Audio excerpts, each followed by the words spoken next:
রুই মাছ কাতলা মাছের থেকে কিন্তু লটিয়া মাছটা আমার বেশিই ভালো লাগে, যেটাকে লইটা মাছ লোটে মাছ দুটোই বলা যায়।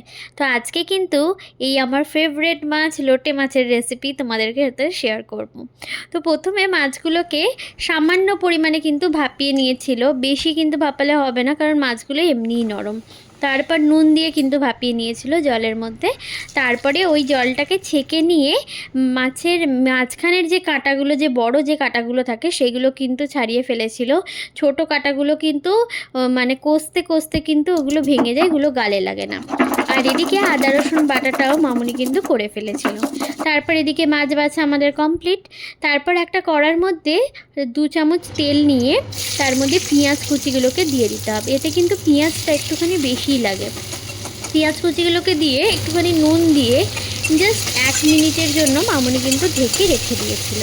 তারপরে ঢাকনাটা খুলে ওর মধ্যে কিন্তু ওই আদা রসুনের পেস্টটা দিয়ে দিয়েছিল।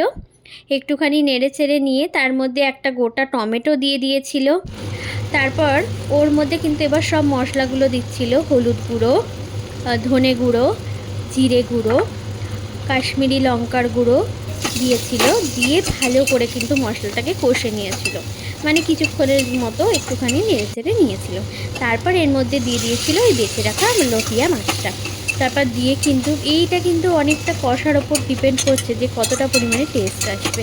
তোমরা কালারটা দেখলেই লাস্টে বুঝতে পারবে যে কতটা পরিমাণে কষলে তারপর এই কালারটা আসবে। তারপরে সামান্য পরিমাণে তেল আর সামান্য লঙ্কার গুঁড়ো দিয়ে অ্যাড করেছিল একটুখানি ঝালের জন্য, কারণ ঝাল ঝালটা আমরা পছন্দ করি। আর সামান্য চিনি কালারের জন্য, কারণ একটু ঝাল ঝাল না হলে আমার আবার লটিয়া মাছটা ঠিক ভালো লাগে না।